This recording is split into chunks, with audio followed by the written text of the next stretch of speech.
ഇവിടെ സാറ എന്ന ഈ പെണ്ണിനെ 20 വർഷമായിട്ട് അവരുടെ ബേസ്മെന്റിൽ പൂട്ടിവെച്ചിരിക്കുന്നു. അവിടെ തന്നെ അവക്ക് 4 കുഞ്ഞുങ്ങളും ഉണ്ടാകുന്നു. അതിലൊരു കുഞ്ഞ് പകുതിയിൽ മരിച്ചും പോകുന്നു. ആ കുഞ്ഞുങ്ങളുടെ അപ്പൻ വേറെ ആരുമല്ല, അവളുടെ സ്വന്തം അച്ഛൻ തന്നെയാണ്.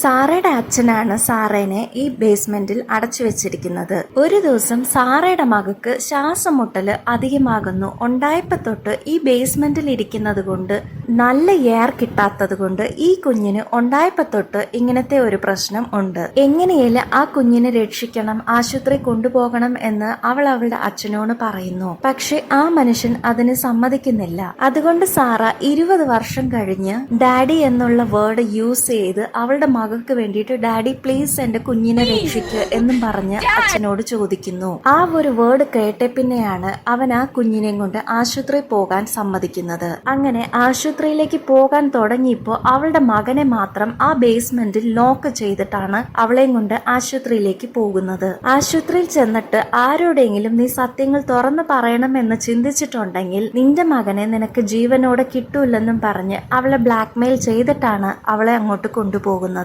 20 വർഷം കഴിഞ്ഞ് അവളുടെ വീടിനെ ആദ്യമായിട്ട് കാണുന്നത് പോലെ നോക്കി നിൽക്കുന്നു. ഇപ്പൊ ആ പെണ്ണിനെ ICUല് അഡ്മിറ്റ് ചെയ്ത് രക്ഷിക്കുന്നു. അവളുടെ അച്ഛൻ അടുത്തില്ലാത്ത സമയം നോക്കി അവിടെ നിന്ന് അവൾ ഓടിച്ചെന്ന് അവിടെയുള്ള ഒരു നേഴ്സിനോട് എന്നെ രക്ഷിക്കണമേ എന്നും പറഞ്ഞ് അവരോട് ഹെൽപ്പ് ചോദിക്കുന്നു. അന്നേരം അവിടെ അടുത്തിരുന്ന പോലീസ് അവളുടെ അച്ഛനെ അറസ്റ്റും ചെയ്യുന്നു. ഇപ്പൊ ഫ്ലാഷ് ബാക്ക് ആണ് കാണിക്കുന്നത്. ഈ അച്ഛന്റെ പേര് ഡോൺ എന്നാണ്. ഈ അച്ഛന് 2 പെൺപിള്ളേരാണ് ഉള്ളത്. അതിൽ ഏറ്റവും ഇളയ പെണ്ണാണ് സാറ. ഇവൾ അച്ഛൻ പറയുന്നതൊന്നും അനുസരിക്കലാത്ത ഒരു ടൈപ്പാണ്. അവക്കൊരു ബോയ് ഫ്രണ്ടും ഉണ്ടായിരുന്നു. അവക്ക് ബോയ് ഫ്രണ്ട് ഉള്ള കാര്യം അറിഞ്ഞ് ഈ അച്ഛൻ അവളുടെ അമ്മ ഇല്ലാത്ത സമയം നോക്കി പെറ്റ മകളാണെന്ന് പോലും ചിന്തിക്കാതെ അവളോട് ഒരു കബോർഡ് കൊണ്ടുപോയി താഴത്തെ മുറിയിൽ വെക്കണമെന്നും പറഞ്ഞ് അവളെ അവിടുന്ന് വിളിച്ചോണ്ട് പോകുന്നു. ആ മുറിയിലുള്ള ഒരു ഷെൽഫ് മൂവ് ചെയ്യുമ്പോൾ അവിടെ ഒരു സീക്രട്ട് റൂമിനുള്ള ഒരു ഡോർ ഉണ്ട്. ഇങ്ങനെ ഒരു മുറിയുള്ള കാര്യം ഈ മനുഷ്യന് മാത്രമേ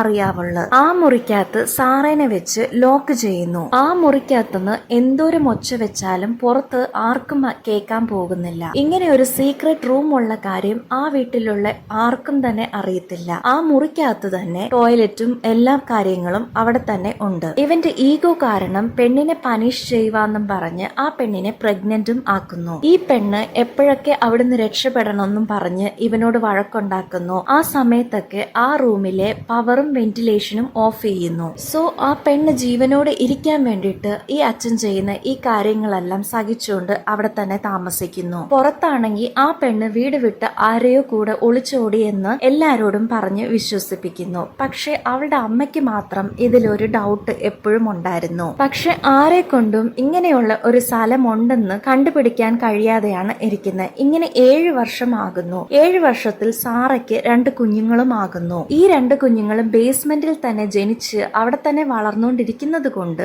അതുങ്ങൾ ആസ്മ പ്രോബ്ലമും ഉണ്ട്. മൂന്നാമതായിട്ട് ഒരു കുഞ്ഞും കൂടി ഉണ്ടാകുന്നു. ഈ മൂന്നാമത്തെ കുഞ്ഞിനും പുറലോകം കാണാതിരുന്നിട്ടുണ്ടെങ്കിൽ ആസ്മ അറ്റാക്ക് ആകുമെന്ന് മനസ്സിലാക്കിയ സാറ അച്ഛനെ സോപ്പിട്ട് ഇവിടെ 3 പേര് കൂടുതൽ താമസിക്കാൻ സ്ഥലമില്ലാത്തത് കൊണ്ട് ഈ കുഞ്ഞിനെ അമ്മയുടെ അടുത്ത് കൊണ്ടുപോയി വിടാൻ പറഞ്ഞ് അച്ഛനോട് ഇവള് ചോദിക്കുന്നു. അങ്ങനെ ആ മനുഷ്യൻ ആ കുഞ്ഞിനെ ആരും കാണാതിരുന്ന സമയത്ത് ഒരു ബാസ്ക്കറ്റിൽ കൊണ്ടുവന്ന് വെക്കുന്നു. അതിന്റെ കൂടെ സാറ എഴുതി വെച്ചിരുന്ന ഒരു ലെറ്ററും വെക്കുന്നു. ഈ കുഞ്ഞിനെ കണ്ട് സാറയുടെ അമ്മ ഒത്തിരി സന്തോഷപ്പെടുന്നു. ആ ലെറ്റർ വായിച്ചു നോക്കിയപ്പോ സാറ ഇനിയും ജീവനോടെയാണല്ലോ ഇരിക്കുന്നതെന്നോർത്ത് സമാധാനത്തോടെ ആ കുഞ്ഞിനെ എടുത്തോണ്ട് പോയി കഴിഞ്ഞ് താഴെ ഒരു ചെറിയ നോട്ട് പോലെയുള്ള ഒരു കഷ്ണം കിടക്കുന്നത് അമ്മ കാണുന്നതിന് മുമ്പ് ഇവൻ കാണുന്നു. ആ നോട്ടില് അമ്മ ഞാൻ താഴെ ബേസ്മെന്റിലാണ് ഉള്ളത്, എന്നെ എങ്ങനെയും രക്ഷിക്കണം എന്ന് എഴുതിയിരിക്കുന്നത് ഈ മനുഷ്യൻ വായിക്കുന്നു. എന്നിട്ട് സാറേനെ വന്ന് വഴക്കൂടുന്നു. ഇങ്ങനെ 14 വർഷം ആകുന്നു. ഒരു ദിവസം സാറയുടെ മകള് നല്ല ഒരു ഡ്രസ്സ് ഇട്ടുകൊണ്ട് വന്ന് അച്ഛനെ കാണിക്കുന്നു. അച്ഛൻ അവളെ തുറച്ചു നോക്കിക്കൊണ്ടിരിക്കുന്നത് കണ്ട സാറ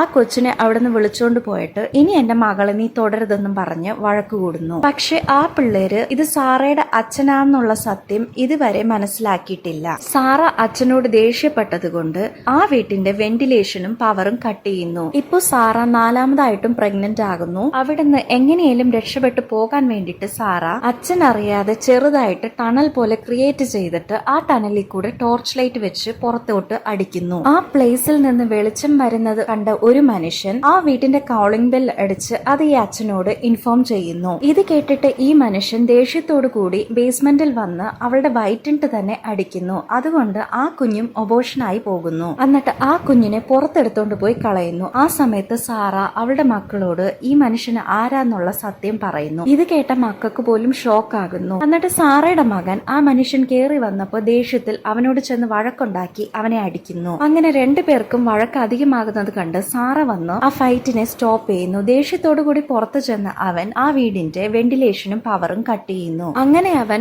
ആ വീടിന്റെ പവറും വെന്റിലേഷനും കട്ട് ചെയ്തത് കൊണ്ട് ശ്വാസം വിടാൻ പറ്റില്ലാതെ ആ കുഞ്ഞിന് ശ്വാസമുട്ടൽ അധികമായി ആസ്മ അധികമാകുന്നു. അതുകൊണ്ടാണ് ആ പെണ്ണിനെ ആശുപത്രിയിലേക്ക് കൊണ്ടുപോകുന്നത്. ഈ സമയത്താണ് സാറ അവിടെ ഇരുന്ന് നേഴ്സിന്റെ അടുത്ത് ഹെൽപ്പ് ചോദിക്കുന്നത്. അത് കഴിഞ്ഞ് പോലീസിന്റെ ഹെൽപ്പോട് കൂടി ഈ മനുഷ്യനെയും അറസ്റ്റ് ചെയ്യുന്നു. എന്നിട്ട് താഴെ ഇരുന്ന് ആ മകനെയും രക്ഷപ്പെടുത്തി മേളിലേക്ക് കൊണ്ടുവരുന്നു. ആ ചെറുക്കൻ മേളിൽ വന്നപ്പോഴാണ് സാറയുടെ അമ്മ ഈ സത്യങ്ങളൊക്കെ മനസ്സിലാക്കുന്നത്. ക്ലൈമാക്സിൽ 20 വർഷം കഴിഞ്ഞ് സാറയുടെ ബോയ്ഫ്രണ്ട് തിരിച്ച് അവക്ക് വേണ്ടിയിട്ട് വരുന്നു. അങ്ങനെ ബോയ്ഫ്രണ്ട് സാറേനെ കല്യാണം കഴിക്കുന്നു. ഇത് അമേരിക്കയിൽ സംഭവിച്ച ഒരു ട്രൂ ഇൻസിഡന്റ് ആണ്.